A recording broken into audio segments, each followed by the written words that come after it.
Gestern hat unser 3. Lernraum angefangen von unserer eigentlichen Leipzig-Gruppe, aber dieses Mal haben wir irgendwie entschieden, dass wir gerne an einem anderen Ort wären. Und genau, jetzt sind wir hier und bleiben hier für die nächsten 3,5 Tage, also bis Donnerstag früh. Aber nicht heute. Oh nein! Das Style und dem Geld. Ja. Denn der alte Holzmichel noch, Holzmichel noch, lebt denn der alte Holzmichel noch. Nachdem wir in Ruhe angekommen sind, haben Mareike und ich uns erstmal hingesetzt, um die nächsten Tage zu planen, weil wir bei den letzten Terminen gemerkt haben, dass wir alle mehr Struktur und Klarheit brauchen, um uns in der Gruppe wohlzufühlen.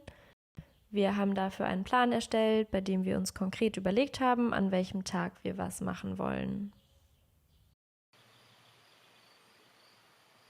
Unsere Morgende haben wir jeden Tag gemeinsam begonnen. Als erstes haben wir Yoga gemacht, alle für sich selber. Danach haben wir noch kurz meditiert und anschließend gefrühstückt. Dann gab es immer eine kleine Check-in-Runde, bei der wir uns kurz erzählt haben, wie wir uns gerade fühlen und worauf wir heute Lust haben. Am ersten Tag haben wir uns viel mit dem Göttinnen-Diagramm beschäftigt. Das könnt ihr jetzt gerade auf dem Bild sehen. Das gibt einen ganz guten Überblick über den Rahmen von Vision Mobilization und die einzelnen Themenbereiche, die dazugehören. Welche Qualitäten in mir will ich mehr verankern, die zu dieser Vision von Welt passen? Also wenn ich mir zum Beispiel eine liebevolle Welt wünsche, ist es halt total hilfreich, wenn ich in mir selber auch irgendwie Werte verkörpere, die dahin führen. Wir haben uns dann auch noch in die Sonne gesetzt und das Diagramm gemalt, jeder für sich selber, und das war richtig schön und hat uns allen mega Spaß gemacht.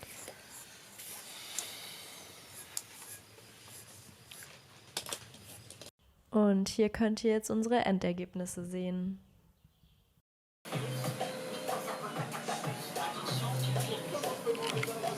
Hoppala. Wir sind 4 Personen und kochen 2 Packungen Nudeln. Ein bisschen krass. Ja, wir sind ja auch sehr verfressen. Das stimmt. Lecker.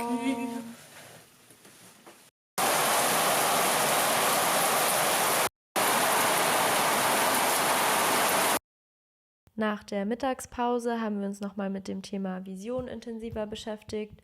Und die zentrale Frage der Vision ist, wenn es keine Einschränkungen gäbe, von welcher Welt träumst du? Wir haben die Male davor schon an unseren Visionen gearbeitet und an dem Tag haben wir sie uns nochmal gegenseitig vorgelesen, überarbeitet und zusammengefasst.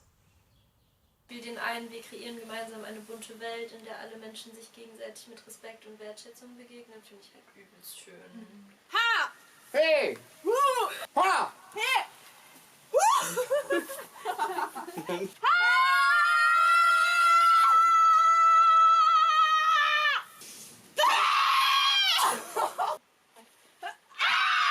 Soll ich mal den Affen machen? Ja. Ich glaube, wenn die Menschen das öfter machen würden, dann würde es ein bisschen besser sein auf der Welt.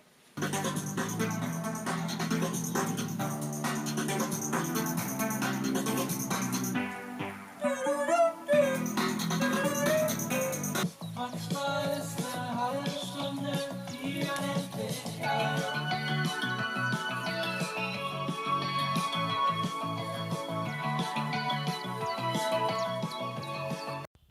Am Abend haben wir dann noch ein Wahrheitsmandala nach Joanna Macy gemacht und dafür einen wertfreien Ort geschaffen, um unseren Gefühlen Wut, Trauer, Angst und Leere Raum zu schenken.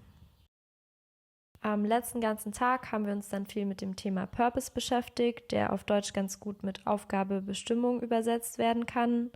Und beim Purpose geht es also viel um die Frage, was ist eigentlich meine Aufgabe, um der Vision näher zu kommen, die ich mir für diese Welt wünsche. Dafür haben wir uns dann alle wieder zusammengesetzt und nacheinander ins jeweilige VM-Dokument geguckt und individuell geschaut, was es denn bei jeder Person für ein Purpose sein könnte.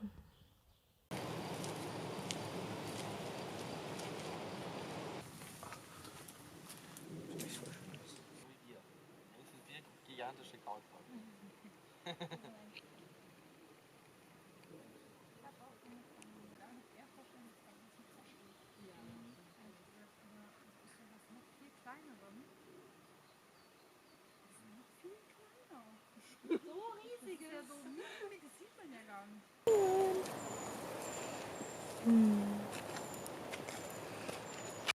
An unserem letzten Abend haben wir uns dann noch ans Feuer gesetzt und eine kleine Feierrunde gemacht, in der wir erzählt haben, was wir alles feiern aus der Zeit, die wir miteinander erlebt haben. Und danach haben wir noch kleine Zettel geschrieben mit Dingen, die wir an dem Ort lassen wollen, beziehungsweise generell loslassen, und haben die dann noch im Feuer verbrannt. Also schon lange heiß ist, dann ist irgendwann alles weg. Am nächsten Morgen war unsere gemeinsame Zeit dann leider auch schon wieder vorbei, und bevor wir losgefahren sind, haben wir uns noch von dem Ort verabschiedet und uns dann wieder zurück auf den Weg nach München gemacht. Auf der Autofahrt haben wir noch ein bisschen gemalt und dann waren wir schwuppsdiwupps auch schon wieder in München und haben uns auch voneinander verabschiedet, aber wir sehen uns alle schon ganz bald wieder.